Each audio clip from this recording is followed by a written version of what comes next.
Chancellor, welcome to what has been really a quite remarkably positive and involved debate.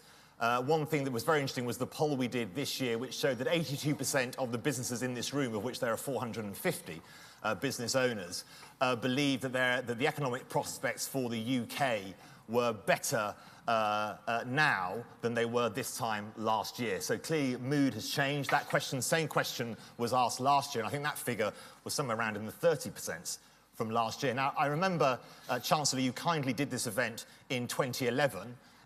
Then Ed Balls was shouting at you to find a plan B. The country was in recession, and you had a hole in the bottom of your shoe.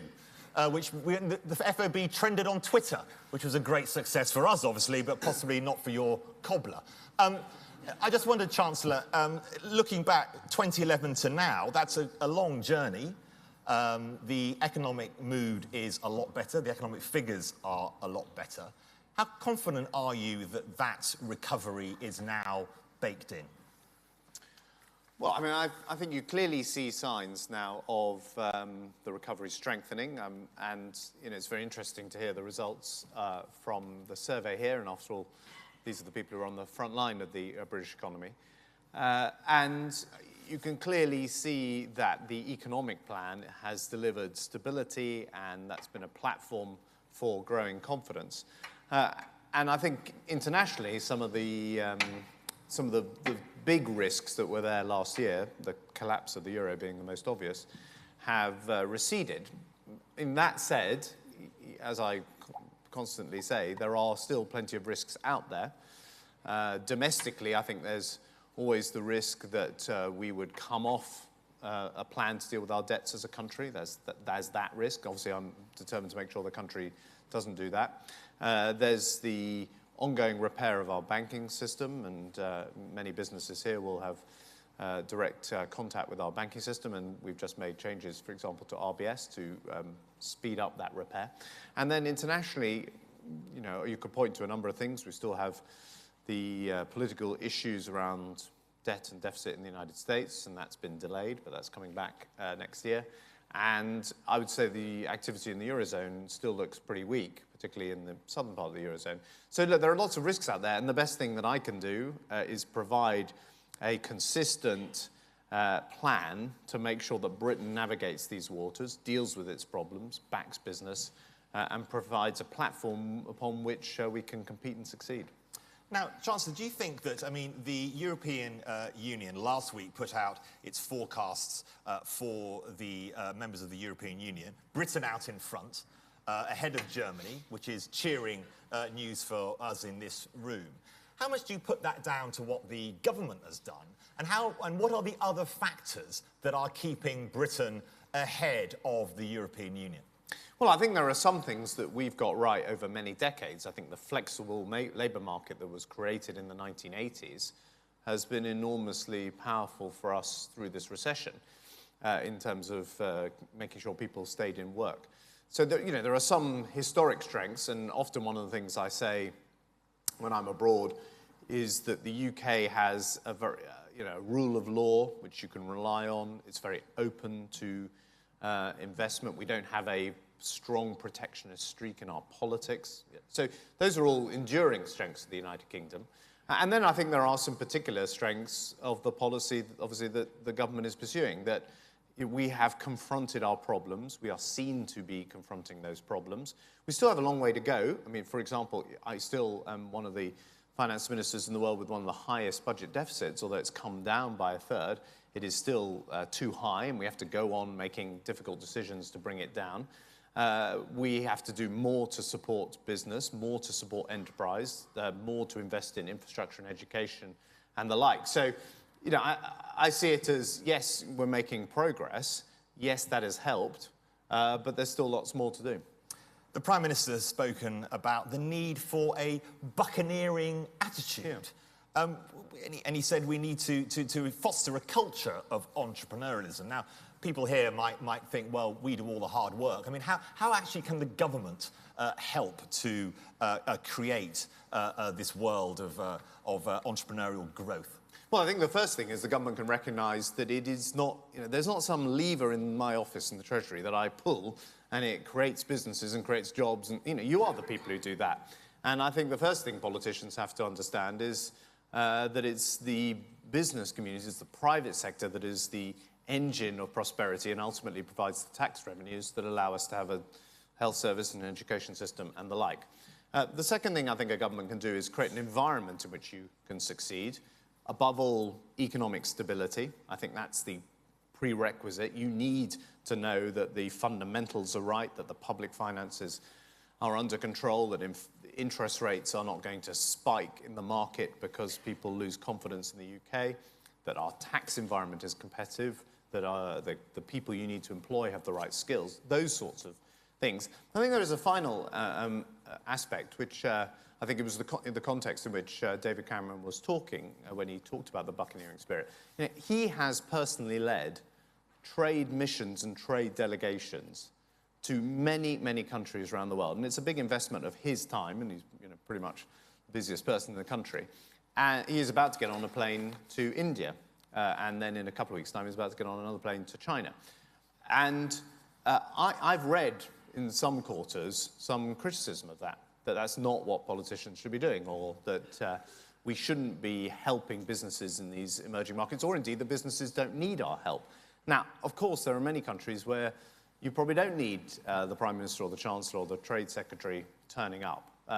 But actually, in countries like China or India or Russia, where the Business Secretary is today, those are areas where actually a bit of political muscle and political cover will help.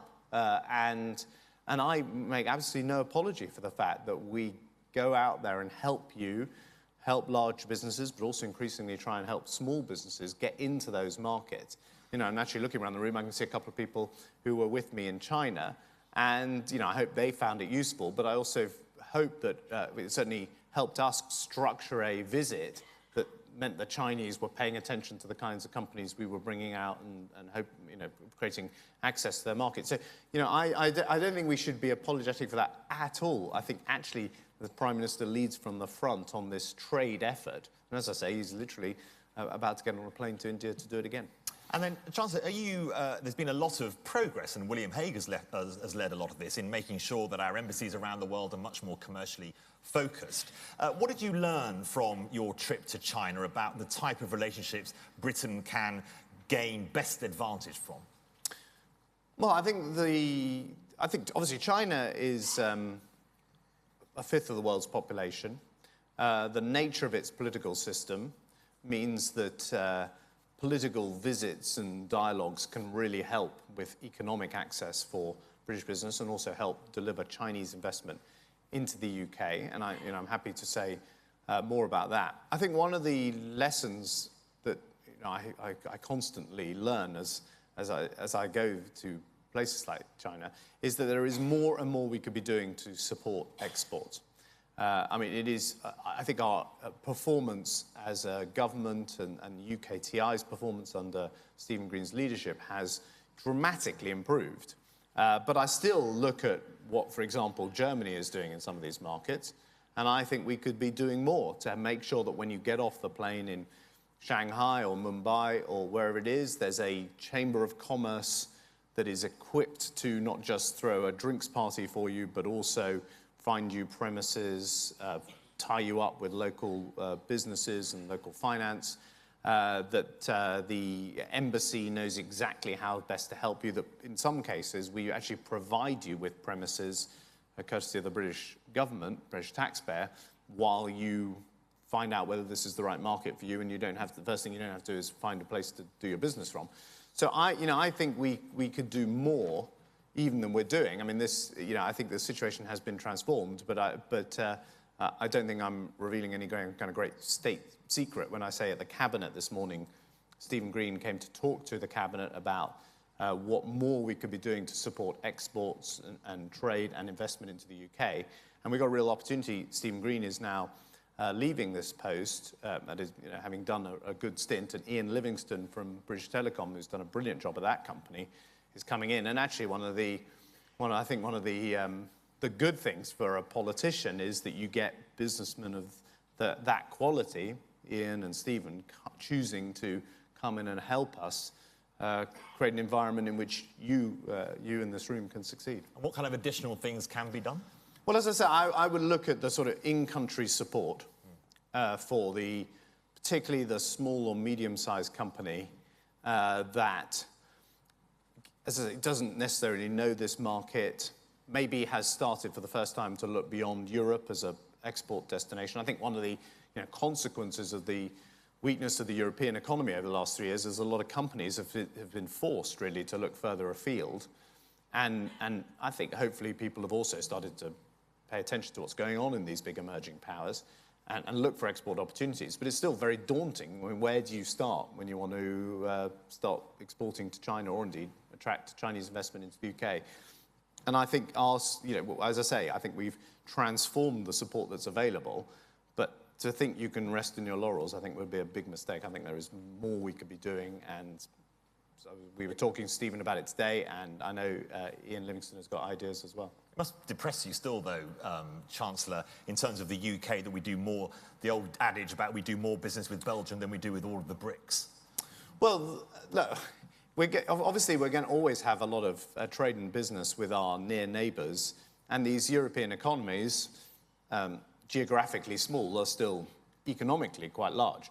However, it doesn't really, it depresses me that we didn't make more effort 10, 15 years ago to get into these markets. But from the situation we've found, we have done absolutely everything to push British trade and investment with the big new emerging powers. Now, we've talked a lot just now about China and India, but there are a whole host of other countries, Vietnam, Turkey, Indonesia, Brazil, the whole raft of other. I think you had Jim O'Neill here. I mean, I can't remember, he's invented a word. Having invented bricks, he's invented... MITS is the next one. Hasn't quite taken off like bricks, but maybe it will. I think we need to be in all those places, and... So we should push ourselves on. And look, trade and exports to China are up dramatically under this government, and exports to these other markets are up dramatically. And Chinese investment into the UK, which and I went out to China to make this argument, not just to, in China, but to make the argument back into the United Kingdom, that we should be a home for Chinese investment. We should welcome Chinese investment. We're now one of the number one source destinations in the world for Chinese investment, and they are investing in our airports, our water, in our residential development in Manchester, and of course in civil nuclear power in Somerset. And I think Britain has thrived as a country when we've been a trader, when we've been an exporter, when we've attracted investment. And that is one of our great strengths of a nation, because I think it's part of our DNA. And we, I think we could do even more in that direction. Quite an interesting signal that we have delayed the UK autumn statement so that the Prime Minister can go on a trade mission to China. Is that a signal of something, that the importance of China is now more important than your little UK-focused thing? Well, I think you're probably reading too much. It's only a 24-hour delay. It's not a dramatic change. No, well, look, it's important that the First Lord of the Treasury is at important Treasury events. Unlike my predecessor, but one, I actually want the Prime Minister to be at my events.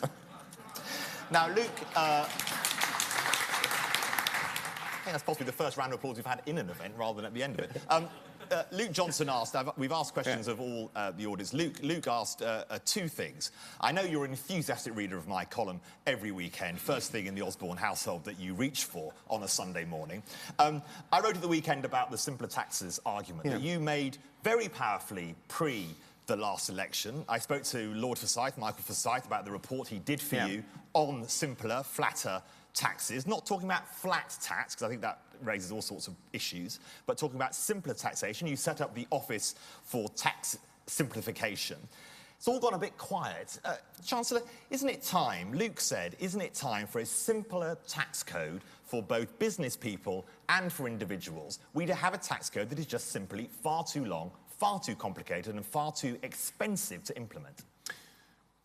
Well, I agree with that sentiment, and there are many areas, and it's sort of quiet, unsung work is done to simplify the tax code, but we've abolished numerous reliefs that had become redundant.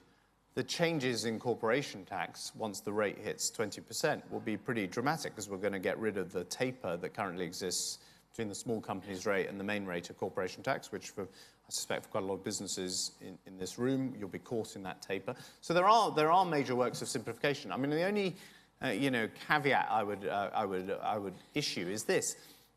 It's equally the case at events like this that, and indeed, dare I say it, occasionally even in your column, that you urge on me particular incentives, tax incentives, to achieve particular things. Investment in startup business is something where we have introduced the Enterprise Investment Scheme and the Seed Enterprise Investment Scheme. Been tremendously successful. If you have not used it yet, please do. It's a fantastic tax arrangement to help support startup businesses. But it's a tax break. It requires tax legislation. It therefore adds to the tax code. And in order to make sure it is being used for the purpose for which it's designed, rather than any other purpose, there is avoidance legislation built around it. Now, we could say, let's not have any tax breaks for investment. We have different rates of capital gains tax and income tax, and indeed corporate income taxation. And you could say, in a perfect world, have a single rate of all of those. But then, I'm not sure everyone in this room would enjoy the increase in capital gains tax that would result. So I would, I think you can't, I don't think you should be too dogmatic about this, is what I'm trying to say. I think you can simplify the tax code. We can do more in that front. We've created a permanent mechanism through this Office of Tax Simplification that's achieving that. But at the same time, I have, for example, introduced tax breaks to support animation and high-end television production. It's a good example. Now, those are industries that the UK has a strength in. High-end television is the sort of Downton Abbey or the American box sets that you watch. Now, a lot of those productions were just moving entirely to other jurisdictions because other jurisdictions had lower taxes, and you found a lot of this production taking place in Hungary or in Vancouver. Now, television and the creative industries is one of our great strengths, and so we have introduced what's called a high-end television tax break. It's a complication of the tax system, if you like, but the result is more productions in the UK, more jobs in the UK. And so I use those as examples. I think, yes, the overall thrust should be towards a simpler tax code, but I think in this world you have to be smart and be ready to respond when there's a particular challenge and use the tax system to support enterprise. The other thing that Luke raised was employment legislation. Clearly, you had the Beecroft report. You have implemented some of that. Do you think there's further to go on the challenges of employment regulation on particularly smaller businesses? Well, the short answer is yes. I think we could do more to make this an environment where it's easier to hire people, easier to give people jobs. But we have made quite substantial strides. And, I would, look, I'm not looking for any sympathy here, but the decisions we've taken to, for example, double the period before someone can claim unfair dismissal, the decision we've taken to make sure that people who take cases to employment tribunals have to pay a fee that's refunded if they win their case, but nevertheless a fee that deters vexatious claims that many businesses here might have been subject to. Those two changes, they were and they remain bitterly contested. You only have to turn on Prime Minister's questions any week, and quite often there is a question about one of those two changes from an opposition MP. The unions are heavily contesting both those changes, but they are. So we've taken, if you like, political risks. We've been prepared to kind of go out there politically to make the argument that we want to make it easier for you to hire people, because ultimately, what's the best thing you can do for someone, and in this whole cost of living debate, is get someone a job if they don't have a job. And those changes, I think, have been important liberalizations of or changes to the employment law. So, I think there is, again, look, the UK is aware that we're in a world which is fiercely competitive, where other jurisdictions are doing what they can to attract business investment and jobs. We have to stay up. And I don't see that, some people portray that as a sort of race to the bottom. I absolutely reject that. That is a race for me. That's a a race to be the competitive place where people have great careers and living standards improve and jobs are created, and there's no reason why Britain can't win that race. Willie Walsh was with us this morning, and Willie has always been, as I'm sure you know, Chancellor, pretty robust on the aviation capacity issue. Yeah. Now, I know you're not here going to plump for one, although it's been constantly briefed that the Treasury quite likes the third runway idea. But put that to one side for the moment. Howard Davis is doing the commission on aviation capacity, has now said the South East needs more runway capacity. Do you agree with that? Yes, I'm absolutely clear. Britain needs more runway capacity, and the southeast of Britain needs more runway capacity. And again, can you imagine the Victorians taking a decision that they weren't going to build any more ports, or stopping motorway building in the middle of the 20th century? We're a trading nation, and our air links are incredibly important with the rest of the world. And by the way, it's great news. Willie Walsh doesn't always praise me, but I will praise him for opening up an air route to Chengdu, from Heathrow to Chengdu. That's a great thing. Now the question is then, where do you put the runway? And it's a very, very contentious decision. I bet even if you, in this room, maybe I shouldn't invite this, but well, no, let's try it. Even in this room, there would be people who passionately believe it should be at Heathrow. There are people who passionately believe it should be in the estuary, people who passionately believe it should be at Stansted. And so the opinion is divided, and political opinion is divided. There's no point pretending it isn't. Some of the political parties are now against capacity at Heathrow. The Mayor of London wants to build an airport in the estuary and makes a passionate argument for it. Now, when you've got a situation like that, it's all very well to say, well, just make a decision. But the decision will be hotly contested, and ultimately what you need is some kind of consensus, because it's a long-term project. It can't be done overnight.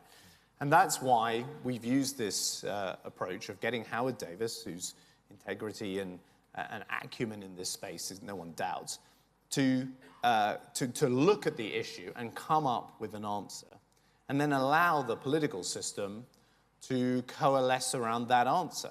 And that's a device used over many decades for difficult decisions on things like pension ages and the like. And I think that is the best approach we've got to deliver what Willie Walsh wants to see and what I want to see, which is additional airport capacity, additional runways in the southeast of England. And I am actually the Member of Parliament who has in my constituency in Manchester, on the edge of Manchester in Cheshire, the second runway at Manchester Airport, which was the only runway built in this country in the last 50 years. So I'm well aware of all the kind of contention around it, the noise, the disruption to people's lives. But I'm also well aware of the economic benefits that additional aviation capacity brings to our country. And one of the things we announced in China was a £900 million Chinese investment in Manchester Airport and the area around Manchester Airport. What is the risk if we don't create that greater runway capacity?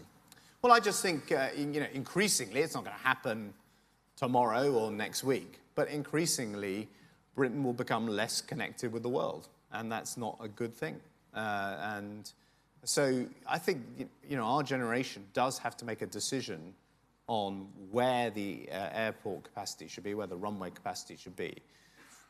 But we've got to try and do it in a way that achieves a consensus between those between the different political parties, between national and local government.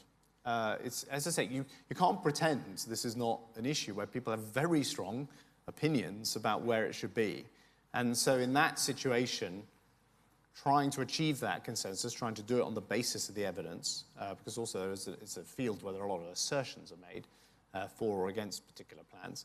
And as I say, I think Howard Davis is a good neutral person. He was about the only person we could find who had all the right qualifications, had not, as far as we could see, publicly expressed a view about where he actually wanted this runway. So he's ideally suited to be the judge. And I hope, what I really hope, there's a lot of talk in the moment. I mean, you would follow this closely. There's a lot of talk in politics at the moment about trying to get consensus around big infrastructure projects. And I don't know if you want to ask me about High Speed 2, but that's an example. There are a lot of questions here, so I'm going to ask you Crossrail, next. Yes. and none of these projects, Crossrail, High Speed 2, the various motorways that have been built in this country, none of them are possible without some degree of political consensus, because these projects take a long time. You know, I would hope that all political parties will commit to the outcome of the Howard Davis review. You know, let us commit to abide by his commission's decision, and that is the best way, I think, of cracking this particular nut. As you suggested, HS2 has been very much on the agenda. Jim O'Neill touched on this, proud Mancunian. He said it would be much better if you built high-speed links between northern cities rather than between northern cities and London, which may have the effect of actually sucking more growth potential down into London rather than reinvigorating the northern cities and ultimately Scotland as well. Would that be a better way to spend tens of billions of pounds? I think the nation of Isambard Kingdom Brunel should not blanch at the idea of building 300 miles or 400 miles of railway from London to Birmingham and Manchester and Leeds. And there is a real capacity problem on the West Coast Main Line. I use it all the time to go to my constituency. And we have a choice. We can either build another Victorian railway alongside it, or we can build the railway that most other people in the world are building these days, which is a high-speed rail. And so I find this, I find it here is a project. We have we have political consensus around it, actually. We just had a vote in the House of Commons where the overwhelming majority of members of Parliament supported it. We have a plan in place. We have, in David Higgins, a really smart man to lead the project. And I think it has the potential to be a huge economic boost to the whole of the country. And so let's get behind this project. And I just say this about infrastructure. At various conferences and events and in various newspapers, although to be absolutely fair, the Telegraph has been a robust supporter of high-speed 2. People talk about infrastructure in the abstract. Britain needs more infrastructure. But when it actually comes to the specifics, they go, well, no, except we don't want that project. But infrastructure is about specifics. It's about projects. And the M25 was bitterly contested, right? It was opposed by the Treasury as being not value for money. Every single home county community through which it went opposed it. There were loads of members of Parliament who opposed it. And lots of people said the money would be better spent building bypasses around the particular towns where there were congestion problems. I don't think anyone would say these days the M25 hasn't been an enormously important thing for the southeast of England and indeed for the whole of the country. The same is true of the Channel Tunnel, which was bitterly contested. High Speed 1 was bitterly contested, went through Kent, and there was huge opposition to that as well. And I suspect many people here use it. These projects, and if you're talking about links between northern cities, the M62 between Manchester and Leeds was one of the most contested road projects in British history because it went through the Pennines. And now it's an absolutely central arterial link between those two cities. So, I'm all for, increasing the links between cities. And in fact, we're paying for the electrification of the line between Manchester and Leeds at the moment. But High Speed 2 is there available as a project. And although, of course, it is a big sum of money, but it's over many years, and it does not crowd out the rest of the transport budget. And again, it says something about us as a country. Are we prepared to take these big decisions? There are many Western democracies that are paralyzed and unable to take big decisions these days. And I just don't want that to be my country. So HS2 is almost like those debates about M25 Channel Tunnel. Should be seen in the same way. Well, my constituency, I represent a constituency in East Cheshire, and one of the towns in it is called Knutsford. And there's a novel written about the town called Cranford, which some of you have read, and some of you will have seen the TV adaptation of Cranford. And it was written by Elizabeth Gaskell in the 19th century, and it's about, the sort of gossip and going on of the town. But the story behind it, the sort of central story behind it, is the railway is being built to Knutsford, and all the people of the town are against it. And this is a book written 150 years ago. Now, the High Speed 2 does go to the west of Knutsford, and it's contentious. It goes through my constituency. It's very contentious for the local communities affected. And by the way, I completely understand if you live in and around where the route is proposed to go, you will be you'll be anxious about it, and you'll want to make sure there's proper compensation and all of that.